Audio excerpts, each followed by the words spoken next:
Hello everyone, welcome back to the Shiksha for Naukri. Discuss करेंगे important questions जो रहेंगे C TET 2020 के लिए। मॉक टेस्ट सीरीज है जिसमें आज हम लोग पेपर 2 विज्ञान के लिए ए सेशन को देखेंगे और इसमें आज हम सेट नंबर 28 को डिस्कस कर रहे हैं। प्रीवियस सेट देखने के लिए आपको लिंक डिस्क्रिप्शन में मिल जाएगा और आई सेक्शन में आपको लिंक्स मिलेगा, वहाँ से आप प्रीवियस सेट देख सकते हैं। सब्सक्राइब कीजिए शिक्षा फॉर नौकरी को इसी तरीके के सेशन ज्वाइन करने के लिए, और सी टेट 2020 प्रिपरेशन के लिए आप टेलीग्राम चैनल पर भी फॉलो कर सकते हैं। वहाँ इस वीडियो का PDF आपको देखने के लिए मिलेगा। स्टार्ट करते हैं अपने आज का सेशन क्वेश्चन नंबर 1 के साथ में। The non metal used in the purple coloured solution applied on wounds as antiseptic is. प्रतिरोधक के रूप में घावों पर लगाए जाने वाले वैनी नगर के विलयन में से कौन सा अधातु होता है, ये आपको बताना है। A iodine, B bromine, C sulphur या डी क्लोरीन। आंसर कीजिएगा फटाफट चैट की फॉर्म में। डिस्कस करते रहेंगे इसी तरीके से क्वेश्चंस को और अंडरस्टैंडिंग बढ़ाएंगे अपनी साइंस को लेके। सभी क्वेश्चंस को कवर करेंगे, प्रैक्टिस करेंगे मॉक टेस्ट के थ्रू, जिससे अच्छे से प्रिपेयर हो जाएं आप। तो बताएं भाई क्या रहेगा हमारा क्वेश्चन नंबर 1 का आंसर।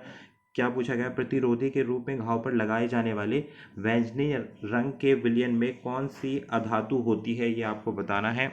तो ऑप्शंस आपके सामने है। जो लोग भी ऑप्शन ए दे रहे हैं वो बिल्कुल करेक्ट है। A is the right answer for question number 1। ये होता है हमारे पास iodine. The non metal used in the purple colour solution is applied on wounds. Iodine होता है ये, और ये रिलीफ देता है और एंटीसेप्टिक की तरह कार्य करता है। ये जहाँ भी चोट लगती है उस पर ये एंटीसेप्टिक की तरह कार्य करता है आयोडीन। तो ऑप्शन नंबर ए। और क्या होता है? अधातु होता है, नॉन मेटल होता है। A is the right answer. आगे बढ़ेंगे नेक्स्ट क्वेश्चन के लिए। Question number 2, which of the following is not a by product of petroleum. निम्नलिखित में से कौन सा पेट्रोलियम का उत्पाद नहीं है, आपको ये बताना है। ऑप्शन नंबर ए बोलता है कोक, बी है बिटुमिन, सी है लुब्रिकेटिंग ऑयल या डी है पैराफिन वैक्स। बताइए भाई कौन सा एक उत्पाद नहीं है। इंपॉर्टेंट क्वेश्चन है, प्रीवियसली पूछा गया है और सी टेट में ये क्वेश्चन रेज किया गया है। आई थिंक सी टेट में ये आया है। जब प्रीवियस सेट के हम डिस्कस करेंगे, सीरीज को लेके आएंगे, तो उसमें भी दोबारा से हम सारे प्रीवियस ईयर के क्वेश्चंस को डिस्कस करेंगे। लेकिन ये क्वेश्चन इंपॉर्टेंट है भाई, इसलिए यहाँ पर लिया गया है। बताए कौन सा एक बाई प्रोडक्ट नहीं है। तो राइट आंसर है ऑप्शन नंबर ए। जिन लोगों ने भी ए दिया है बिल्कुल करेक्ट है। जो कोक होता है ये एक बाई प्रोडक्ट नहीं है। जब भी पेट्रोलियम निकालेंगे हम उसके, तो ये उसका एक उत्पाद नहीं है। जो बिटुमिन होता है वे भी निकलता है, लुब्रिकेटिंग ऑयल भी होता है और पैराफिन वैक्स होता है। ये सारे क्या है? बाई प्रोडक्ट्स हैं। कोक बाई प्रोडक्ट नहीं है। ये कहाँ से ऑब्टेन्ड होता है कोक? क्योंकि जो कोक होता है ये heating coal in the absence of oxygen, absence of oxygen में निकलता है आपका कोक। क्लियर है? बाकी bitumen, lubricating oil, paraffin wax, ये तीनों की तीनों पेट्रोलियम के बाय प्रोडक्ट है। जब हम पेट्रोल निकालते हैं तो उसमें से ये सारी तीनों चीज़ें हमें मिलती हैं। तो क्वेश्चन नंबर 2 के लिए ए बिल्कुल करेक्ट है। आगे बढ़ेंगे नेक्स्ट के साथ। क्वेश्चन नंबर 3 देखते हैं। The wires of aluminium and coppers are widely use to transfer electricity. The property of these metals that allow them to be drawn into wire is. Aluminium और तांबे की तारों का बिजली हस्तांतरण में व्यापक रूप से उपयोग किया जाता है। इन धातुओं का वह गुण जो इन्हें तार बनाए रखने में स्वीकृति देता है क्या कहलाता है? वो इनकी प्रॉपर्टी बतानी है तारों की। Option number A malleable, B ductility जिसको लचीलापन बोलते हैं, सी रेजिस्टिविटी जिसको प्रतिरोधकता बोलते हैं, या डी चालकता। क्या होगा इसका करेक्ट आंसर? जो इन्हें इस तरीके की जो तार होते हैं, जो धातुओं का वह गुण जो इन्हें तार बनाने की अनुमति देता है या स्वीकृति देता है, वो क्या कहलाता है? आंसर कीजिएगा। अच्छा क्वेश्चन है, इंपॉर्टेंट क्वेश्चन है। तो ये आपका कहलाता है, इस तरीके की जो प्रॉपर्टी होती है उसको हम बोलते हैं डक्टिलिटी, यानी कि लचीलापन। तारों में जो लचीलापन होता है या धातुओं में जो लचीलापन होता है वो उन्हें वायर्स बनाने में, वायर में कास्ट करने में हेल्प करता है। तो इसलिए बी ऑप्शन हमारे पास बिल्कुल सही है। और नम्रता जो होती है, नम्रता जो होती है जिसको हम बोलते हैं मेलिबिलिटी, ये पदार्थों का वह गुण होता है, ये पतली चादरों में बदलने का गुण होता है। यानी कि मेलिबिलिटी का मतलब होता है कि किसी भी दूसरी चीज़ में ढलने का गुण। यानी कि कोई भी एक, अगर हम शीट में किसी भी धातु को शीट में कन्वर्ट करना चाहें तो उसमें मेलिबिलिटी होनी चाहिए। ठीक है? और प्रतिरोधकता जिसको हम रेजिस्टेंट बोल रहे हैं, कंडक्टिविटी जिसको हम चालकता बोल रहे हैं, ये क्या है? विद्युत गुण है।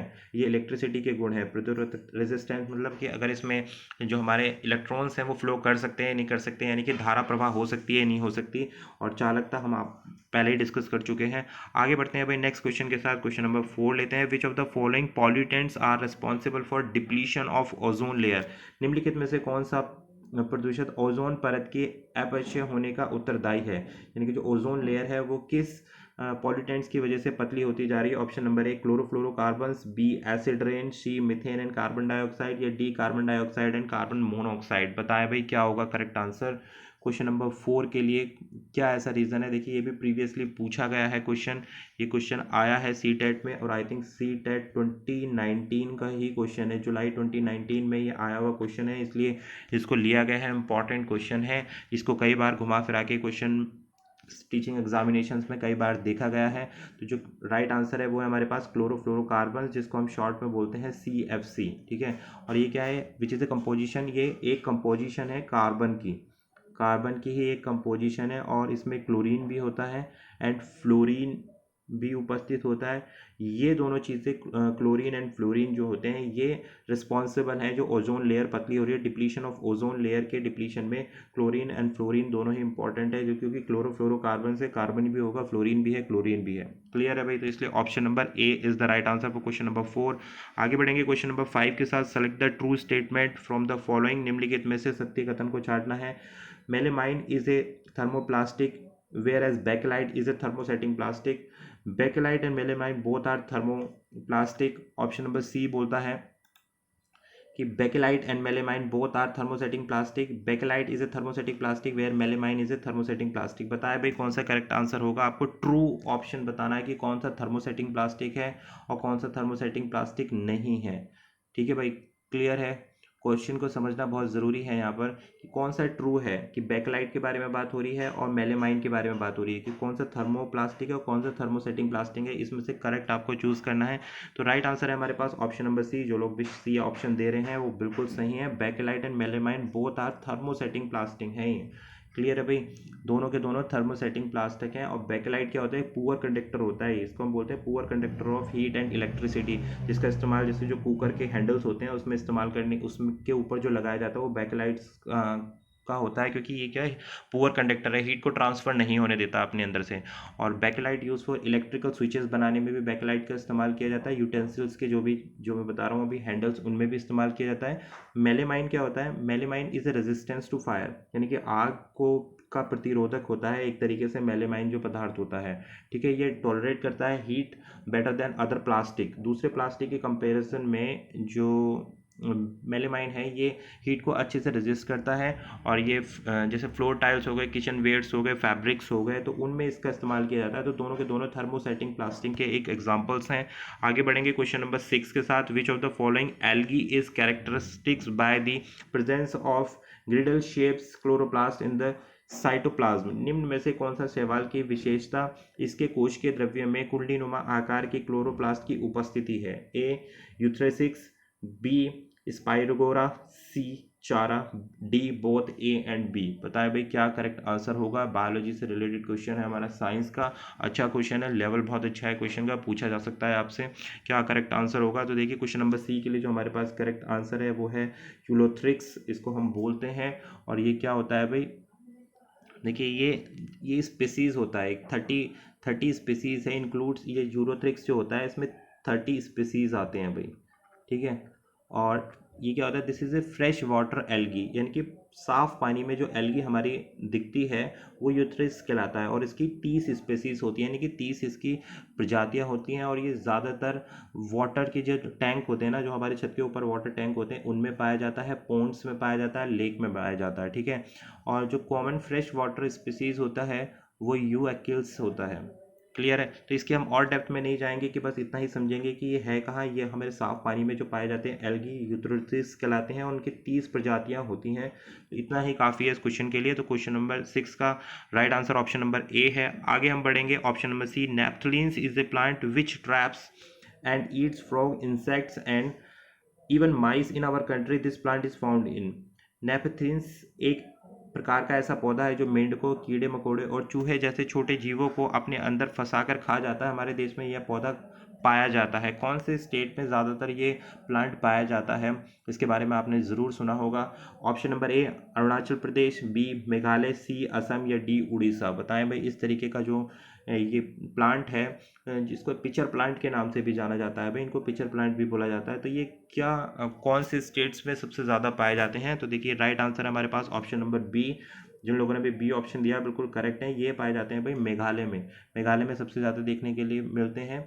Okay, properly known as tropical, इनको जो दूसरा इनका नाम है ट्रॉपिकल पिचर प्लांट भी इनको बोला जाता है। ठीक है, और इनमें क्या होता है, इनके मुंह पे जो है कैप लगा होता है, और जब भी कोई भी चीज़ इनके ऊपर इंसेक्ट वगैरह बैठते हैं तो ये कैप ऑटोमेटिकली ओपन हो जाता है और ये प्लांट अपने अंदर इनको ईट करने के काम में आता है। तो बी मेघालय में सबसे ज़्यादा पाए जाते हैं ये प्लांट्स। आगे बढ़ेंगे, क्वेश्चन नंबर 8 डिस्कस करते हैं। Which one of the following plant in India is most likely to be affected by cyclones. Bharat में निम्नलिखित स्थानों में से कौन सा स्थान चक्रवातों में सबसे अधिक प्रभावित होगा। प्लेसेस की बात हो रही है। Which of the following places in India. Option number A Puri, B Amritsar, C Udaipur या डी बद्रीनाथ। इजी क्वेश्चन है, आप आसानी से आंसर कर सकते हैं। लीस्ट बोला गया है, ध्यान देना, क्वेश्चन को केयरफुली रीड करना है। Which one of the following places in India most likely to be affected. जो लाइकली टू बी अफेक्टेड बोला गया है तो ये हमारे पास ऑप्शन नंबर ए पुरी जो प्लेस है, जो इसका करेक्ट आंसर है। सबसे अधिक प्रभावित जो होता है वो होता है पुरी होता है। साइक्लोन्स जब आते हैं तो A is the right answer, क्योंकि कोस्टल डिस्ट्रिक्ट्स कोस्टल जितने भी हमारे डिस्ट्रिक्ट्स होते हैं वो अफेक्ट होते हैं साइक्लोन से। और पुरी क्या है, कोस्टल एरिया है। कहाँ पर है भाई, ये उड़ीसा में है हमारे पास पुरी। और इसका मेन रीज़न यही है कि ये कोस्टल रीजन है जिसकी वजह से ये अफेक्ट होता है।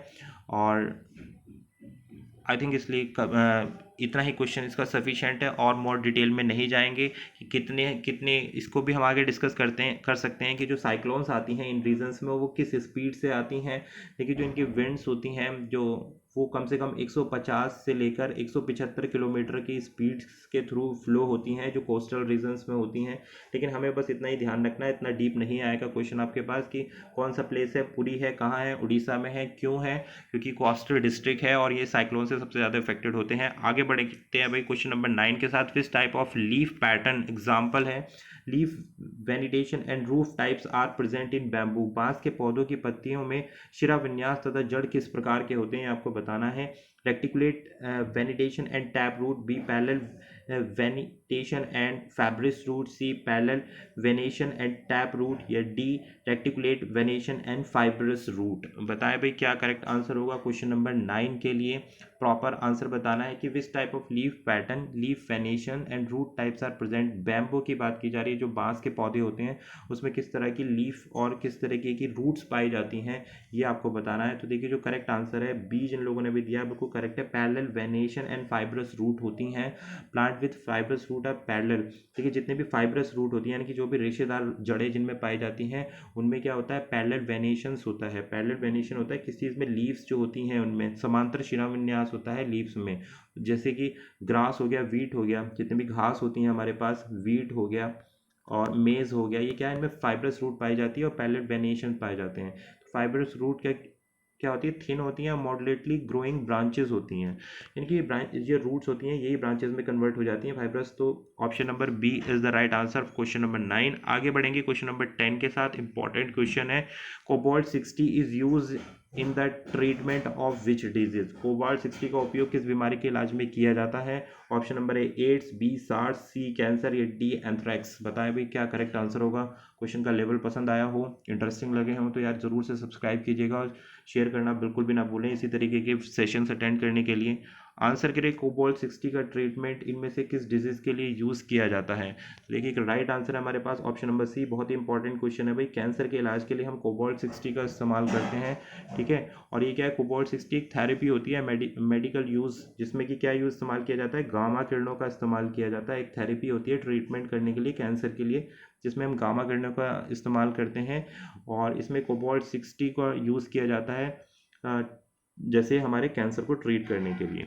क्लियर है भाई, ऑप्शन नंबर सी बिल्कुल करेक्ट है क्वेश्चन नंबर 10 के लिए। तो ये थे हमारे इंपॉर्टेंट क्वेश्चंस, 10 क्वेश्चंस जो साइंस के लिए इंपॉर्टेंट थे। डिस्कस करेंगे न्यू सेशन नए वीडियो में। वीडियो पसंद आया तो शेयर सब्सक्राइब करना बिल्कुल ना भूलें। टेलीग्राम पे जरूर फॉलो करें, वहाँ PDF आपको देखने के लिए मिलेगी और वेरियस अदर लिंक्स मिलेंगे जो इंपॉर्टेंट रहेंगे आपके एग्जाम प्रिपरेशंस के लिए। Thanks for watching this session, thank you very much.